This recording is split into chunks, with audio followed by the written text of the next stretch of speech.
Claudine Cohen, vous êtes historienne et philosophe des sciences. Dans votre tout nouveau livre « Femmes de la préhistoire », vous faites le point sur tout ce que nous savons aujourd'hui de nos ancêtres, les femmes de la préhistoire. Alors à quoi ressemblaient-elles? Quelle était leur sexualité? Comment s'opérait la division du travail, la division des tâches? Quel était leur rôle et leur place dans la société à cette époque-là? Alors, première chose, à quoi ressemblaient-elles? Évidemment, c'est une question qu'on se pose depuis longtemps. Aujourd'hui, on a des représentations qui datent de 35 000 ans avant notre ère. C'est elle, la Vénus de Hohenfels. Hohenfels. Voilà, c'est la plus ancienne. C'est la plus ancienne connue. Figurine représentant une femme. Alors, c'est assez différent de Raquel Welch dans le célèbre film des années 60, Un million d'années avant Jésus-Christ. Mais au fond, ce sont toutes les deux des représentations, des stylisations. Elles sont ni l'une ni l'autre ne sont plus exactes l'une que l'autre. Tout à fait. Je pense que c'est important de voir que autant les figurines paléolithiques que nos films actuels sont des représentations. Et je crois qu'il ne faut surtout pas voir cette statuette comme une image de la réalité. Oui, bien Ce serait vraiment une image complètement monstrueuse de la femme que celle-ci. Cela dit, cette image de Raquel Welch non plus, il ne faut surtout pas la voir comme une image de la réalité. Peut-être un peu plus proche de la plastique de Raquel Welch maintenant, en ce qui concerne. On dit en général, il y a les fameuses sculptures à taille humaine de Elizabeth Danes. On dit que ce serait à peu près comme ça qu'on les imagine aujourd'hui, nos ancêtres. Ce serait elle, voilà, c'est plutôt elle qui l'emporte en ce moment. Oui, c'est-à-dire qu'il y a eu vraiment un progrès dans la représentation de la femme. Je pense que pendant très longtemps, on n'a même pas cherché à faire quelque chose de réaliste ou quelque chose qui correspondait à une réalité préhistorique. On a imaginé. Et ces pauvres femmes, on les a imaginées selon les vieux canons de la femme victorienne, terrée au fond de la caverne, avec des enfants suspendus à leurs mamelles. Et l'homme n'était pas mieux. Il traînait la femme par les cheveux, il la violait. Alors l'homme, au moins, il avait le pouvoir de la traîner par les cheveux. Ouais. Et puis, donc ces représentations, cette espèce d'imaginaire de la femme, qui était d'ailleurs liée au fait qu'on la disait invisible. Les préhistoriens disaient on la voit pas, on ne peut pas identifier les femmes sur le terrain. Ni les ossements, ni les objets culturels ne permettent de donner une image réelle de la femme. Et donc, imaginons-la finalement très proche de ce qu'elle est aujourd'hui. Alors cela dit, vous dites dans votre livre qu'il est très difficile encore aujourd'hui, et justement parce que beaucoup de temps a passé, d'identifier avec précision le sexe des vestiges humains qu'on ne cesse de trouver, y compris Lucie. Oui. Lucie, la grand-mère de l'humanité, en fait, vous dites qu'on n'est pas si sûr que ça. Alors il y a une histoire autour de Lucie. Vous savez que Lucie a été trouvée en miettes.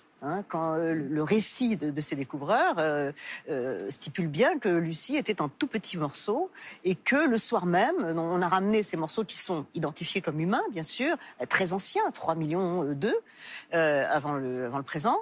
Et donc tout le monde est là extraordinairement joyeux. On chante la chanson des Beatles, Lucy in the Sky with Diamonds, et on dit on va l'appeler Lucie. Mais à aucun moment il a été possible d'identifier, surtout sur des vestiges en tout petit, en miettes, une femme ou un homme. Donc ça veut dire que ce serait peut-être Lucien.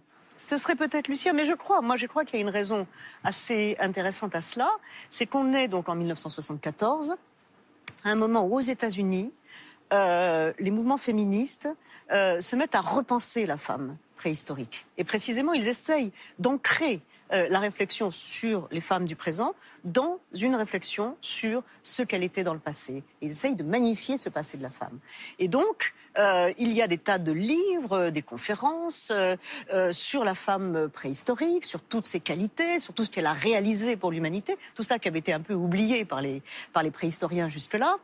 Et je crois que parler de Lucie, nommer cet australopithèque Lucie, c'est une façon de rendre hommage aussi à cette nouvelle place que la femme occupait dans la société américaine et dans les féminismes américains de cette époque. Alors, ce dont on est sûr, c'est que la femme préhistorique portait les enfants, ça, on en est certain. Oui. Donc, leur sexualité, qu'est-ce que l'on sait de leur sexualité et qui choisissait? Est-ce que c'était les femmes qui choisissaient les hommes? Est-ce que c'était les hommes qui choisissaient qui ils voulaient avoir pour femme? Alors, on sait finalement pas mal de choses. Darwin a écrit un très beau livre, qui est moins connu évidemment que son Origine des espèces, qui est un peu plus tardif, parce qu'il a mis du temps à écrire sur l'homme, il savait que c'était un sujet un peu difficile et un peu mal reçu, et il a écrit un livre sur la sélection sexuelle.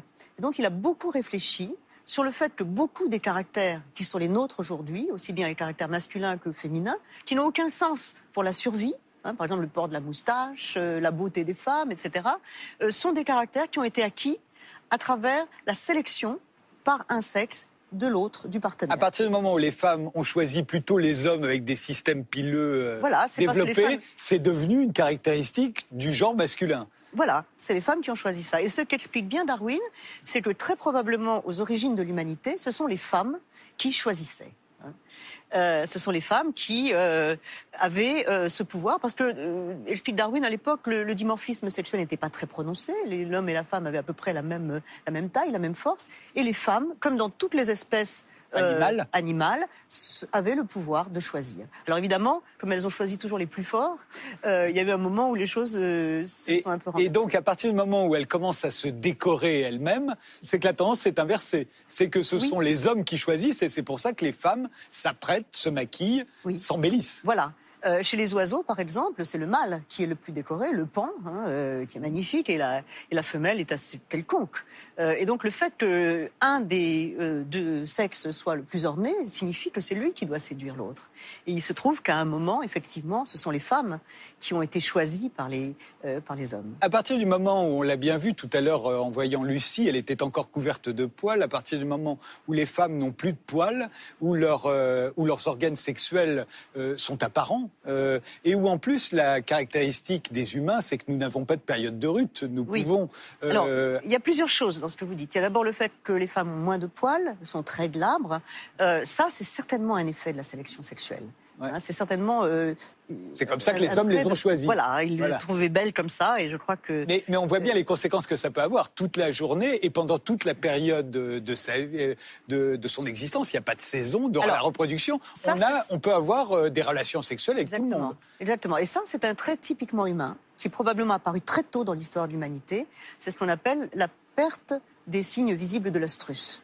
Le fait que, chez la femme, il n'y a aucun moment où on voit apparaître l'ovulation. On voit, par exemple, certaines manifestations olfactives ou colorées. Oui, il n'y a aucun signe. Il n'y a aucun signe. Et donc on peut faire l'amour tout le temps. Voilà, les anthropologues ont mis l'accent sur ce point. Darwin, d'ailleurs, n'en avait pas parlé, mais on en a parlé un peu plus récemment, pour dire qu'au fond, c'est une caractéristique très importante qui nous permet d'avoir cette sexualité permanente. Et c'est aussi ce qui fait qu'on a dû la normer, cette sexualité, qu'on a dû mettre des interdits, sinon on n'aurait fait que ça toute la journée. Faire l'amour tout le temps, avec tout le monde, avec n'importe qui, c'est évidemment très dangereux pour l'ordre social, c'est très dangereux aussi pour la survie, du fait qu'on n'a pas tellement les moyens de faire autre chose. Et donc, une société humaine... probablement dès l'origine, parce que cette perte des signes visibles de l'œstrus, elle est probablement liée à la bipédie, à la station bipède, qui cache au fond les organes de la femme et qui met en avant d'autres parties du corps qui deviennent plus attirantes, les fesses, les seins, etc. Donc il y a un complet remodelage du corps et qui transforme aussi la société elle-même, qui se voit contrainte de réguler la sexualité. Alors on pense également que les femmes préhistoriques connaissaient les moyens de limiter les naissances, puisque du temps des chasseurs-cueilleurs, justement, on était nomades et on ne pouvait pas se balader, changer de lieu, suivre les troupeaux avec une marmaille comme on avait à l'époque Buster Keaton dans ce film. Voilà. On peut avoir beaucoup d'enfants une fois qu'on se sédentarise, ça fait beaucoup de mains pour travailler dans les champs. Et puis on peut les nourrir, mais en revanche, tant qu'on est chasseur-cueilleur, on devait limiter les naissances, on ne pouvait pas avoir, vous faites le calcul, pas un enfant plus de tous les 4 ans. Tous les 4 ans, oui. Alors oui, cette vieille image de la femme chargée d'enfants qu'on trouve dans les vieux livres du 19e siècle, elle est complètement irréaliste. Des nomades doivent réguler les naissances. Alors les femmes avaient certainement des procédés pour le faire. Alors, il y a ce qu'on appelle l'aménorrhée de lactation, le fait que si une femme nourrit son enfant, en général, l'ovulation ne se fait pas, et donc ça retarde la naissance suivante. Donc, elle devait les nourrir assez longtemps pour éviter ces naissances. Il y a aussi, malheureusement, des procédés plus violents, comme l'infanticide. C'est la mère, généralement, qui décide. de supprimer l'enfant à la naissance. Et c'est ce qui a pu arriver pour nos ancêtres. Donc, c'est une chose qui a pu se faire. Alors en ce qui concerne le travail, ça c'est une vieille obsession. Comment s'opérait la division du travail? On a longtemps pensé que l'homme chassait et la femme restait dans la caverne à s'occuper des enfants. Foyer. À la femme au foyer. Voilà, la femme au foyer, oui, c'est vrai qu'ils n'étaient pas dans les cavernes. Et elle s'occupait de coudre des vêtements, de préparer la cuisine. En fait, on sait aujourd'hui que c'est pas aussi simple que ça. Voilà, c'est encore un stéréotype qui avait été plaqué. C'est vrai qu'à l'époque victorienne, les hommes partaient et les femmes restaient à la maison pour coudre ou pour dessiner, etc. Et pour élever les enfants. Alors, on a beaucoup réfléchi sur ces différentes activités. On sait, pour parler des chasseurs-cueilleurs, qu'il est impossible que la femme reste sédentaire. Elles étaient extrêmement mobiles. Oui. D'abord parce qu'elles n'avaient pas autant d'enfants qu'on l'a cru. D'autre part parce que très souvent, elles étaient cueilleuses. Et donc, la cueillette exige qu'on se déplace et qu'on aille chercher la nourriture là où elle se trouve. Et aussi parce que les femmes probablement participaient à la chasse. Alors peut-être pas à toutes les opérations de la chasse, mais à certaines. Les anthropologues, les paléoanthropologues avaient construit dans les années 50 un modèle qui disait c'est la chasse qui fait toute l'humanité. C'est la chasse qui fait qu'on développe l'outil, c'est la chasse qui fait qu'on développe l'intelligence, c'est la chasse qui fait qu'on développe l'action de groupe, qu'on développe l'échange, qu'on développe le partage. Évidemment, la chasse, c'est l'homme. Alors, les féministes américaines dont je parlais tout à l'heure ont dit, mais pas du tout, c'est un modèle totalement sexiste, et les femmes aussi participaient. D'une part, elles pouvaient participer à la chasse, et d'autre part, la cueillette est une activité extrêmement importante dans la subsistance des peuples. Effectivement, aujourd'hui, on calcule que sur l'alimentation de nos ancêtres préhistoriques, la chasse au gros gibier, c'est un tiers à peu près. Et en revanche, la partie à laquelle les femmes pouvaient participer, c'est 2 tiers. C'est-à-dire la cueillette, bien entendu, mais aussi la chasse aux petits animaux. Et puis le charognage, la connaissance des plantes que devaient avoir les femmes qui se livraient à la cueillette, auraient-elles pu faire que ce soit elle qui soit à l'origine de l'agriculture? Alors c'est une hypothèse. C'est une hypothèse qui a été faite et il est probable que les femmes connaissant les graines, connaissant les moments de la germination, connaissant les sols favorables à cette germination, aient pu importer à un moment où les circonstances étaient favorables à cela, et pu apporter ces graines dans leur. Mais il est possible aussi qu'avec l'agriculture, la propriété privée, les travaux les plus durs aient été faits par les hommes et qu'en fait le patriarcat se soit véritablement installé à ce moment-là. Oui, au moment où les travaux sont devenus plus durs, c'est-à-dire au moment où ce n'était plus la houe de bois qui permettait donc de tracer les sillons, mais une arère de métal plus lourde à porter. Et peut-être c'est ce moment-là, c'est une des hypothèses. Que les hommes sont devenus les chefs. Que les hommes sont devenus, disons, ont dominé les femmes davantage qu'ils ne le faisaient jusque-là. Alors justement, la domination, c'est quelque chose sur lequel on réfléchit beaucoup. Les violences que les femmes ont pu subir exactement, étaient-elles forcément victimes, les femmes préhistoriques ? Écoutez, je pense qu'il ne faut pas éluder cette question. Je pense que pendant longtemps, les mouvements féministes en particulier ont mis en avant ce caractère, disons, très fort des femmes et toutes les actions qu'elles pouvaient exercer. Je pense que la domination masculine a dû exister toujours. Et les anthropologues le disent, Françoise Héritier l'explique. Alors peut-être qu'aujourd'hui, les conditions sont réunies pour que cette domination soit moindre, en tout cas dans certaines cultures actuelles, dans certaines de nos pays. Mais il me semble que la violence devait exister, oui. On va même jusqu'à imaginer que ce serait la raison pour laquelle les femmes aujourd'hui sont plus petites que les hommes. Ça n'a peut-être pas toujours été le cas. Il se pourrait qu'au fond, alors ce ne serait pas seulement la sélection sexuelle, ça pourrait entrer en ligne de compte, mais aussi qu'elles étaient moins bien nourries ou qu'elles mouraient plus jeunes.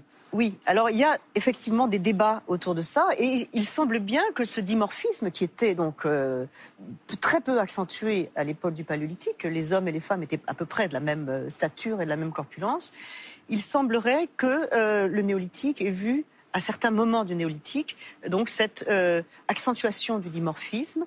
Et une anthropologue qui s'appelle Priscille Touraille a fait un gros travail de recherche dans lequel elle développe l'argument selon lequel c'est la sélection sexuelle, encore une fois, par les hommes des femmes les plus menues, les plus graciles, qu'il pouvait dominer plus aisément et qu'il trouvait peut-être plus jolies, mais aussi les mauvais traitements répétés qui ont opéré une sorte de contre-sélection des traits qui sont favorables aux femmes. Donc cette contre-sélection aurait produit ce dimorphisme et elle en veut pour preuve le fait qu'il est si difficile d'accoucher pour les femmes.